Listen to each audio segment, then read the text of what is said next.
بسم الله الرحمن الرحیم. قدرمندو ډاکټر آصف اظهار یو پیرا بیا تاسو سره نن با خبرې کوو. نن بیا هغه سیزونو باره کې چې کم تاسو سره ستاسو په کورونو کې موجود دي او تاسو یې استعمالوئ، خو د هغې د فایدو نه یې خبر.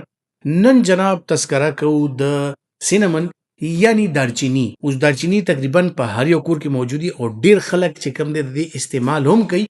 ډیر خلک د دې استعمال په کټوۍ روټۍ کې کوي. نور هم داسې طریقې دي چې مختلف طریقو سره خلک استعمال کوي. یعنی دا دارچینی چې کوم دی اکثر داسې ایریاز دي چې هلته کې په قهوه کې یا په چای کې هم استعمالیږي، یا که فرض کا بنده یخني جوړوي، سوپ جوړوي، په هغې کې هم استعمالیږي، او چاولو کې یا پلاو کې یا بریاني تقریبا په هر یو کټوۍ کې دا زیات استعمالیږي. اوس د دې استعمال اکثر هغه خلک زیات کوي چې څوک د هغې په کټوۍ روټۍ کې د غوښې کمې وي او هغې ټیسټ راوستو دپاره په پلاو کې یا په بریاني کې دا مختلف سپایسز، مختلف مسالې استعمالوي.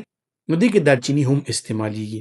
اوس که تاسو وګورئ دارچیني چې کوم دي د دې فایدې که زه تاسو ته ووایم، نو دې کې د ټولو نه اهم فایده چې کوم ده د جناب انټي انفلیمیټري پراپرټیز دي د دې. نو که تاسو کتلي وي چې څوک ډېر زیات ټوخیږي، د چا مری بار بار خرابیږي، چاته د سینې پرابلم بار بار کیږي، خصوصا کومو ماشومانو کې، نو هغې ته اکثر له دا قهوه چې جوړي لږ شان دارچیني پکې واچوي او هغې سره د دې د مری، د خارښ، د ټوخې او دغه الرجي بار بار کېده چې کوم دی، نو دا ورسره ختم شي. همدغسې دارچیني یا سینمن چې کوم دی دا که تاسو په مختلفو طریقو سره استعمالوئ، نو هغې سره دا چاته چې کرونیک ساینوسایټس یعنی د دایمي نزله ده ورسره ښه شي. دغسې د سینې چې کوم دایمي مسایل دي ورسره ښه شي. بیا که تاسو کتلي وي اکثر خلکو کې وجود کې خوږونه، دردونه او دا څیزونه ډېر زیات وي. نو چونکې دې کې انټي انفلیمیټري پراپرټیز دي، دا چې هغه کسان استعمال کړي د هغې دا خوږونه، دردونه دا ورسره کم شي. دویم که تاسو کتلي وي دې کې یو ریډي سورس اف انرجي دی.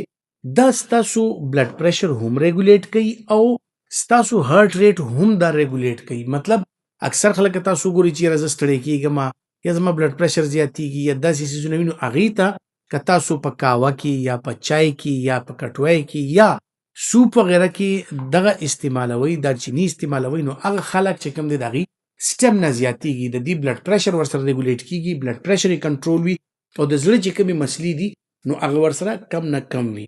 بل دا ستاسو میټابولیک ریټ یو خاص لیول ته راولي. نو هغې د وجې نه که څوک وزن کمول غواړي یا خپل میټابولیک ریټ ښه کول غواړي، نو د هغې دپاره انتهایي زبردست څیز دی.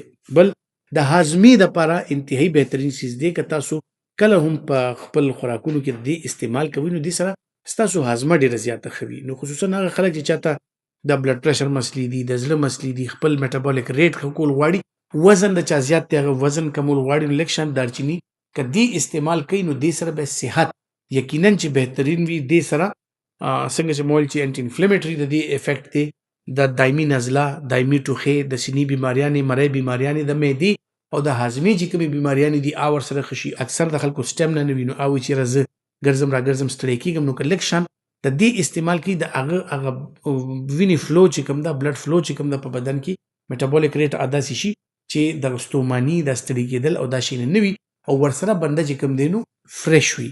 نو که تاسو وګورئ اکثر خلک چای چې څکي تقریبا ټوله دنیا کې، نو هغې ورکې لږ شان دارچیني په خپل چای کې اچوي، ځکه چې دغه چای سره د دې برین سټیمولنټ ورته میلاو شي. دا برین چې کوم دی، دماغ چې کوم دی، دا ورسره را بیدار شي، را ویښ شي، دا کسان ورسره فرش شي. نو دا داسې څیز دی چې تقریبا په ټوله دنیا کې استعمالیږي. ډېر خوش ذایقه شی دی، ډېر ښکلی د دې بوی دی. هغه چې کوم دی نو تاسو په خپله کټوۍ کې د ذایقې دپاره او د بوی دپاره هم اچولی شي او دا فایدې د صحت باره کې چې کومې دي نو دا ورسره هم ترې حاصلولی شي. امید لرم چې دا معلومات به ستاسو دپاره فایده مند وي او که تاسو ګڼئ چې فایده مند دي، نو دا ویډیو خپلو ملګرو سره شیر هم کوئ او دا لایک هم کوئ. خپل ډېر خیال ساتئ. الله په امان.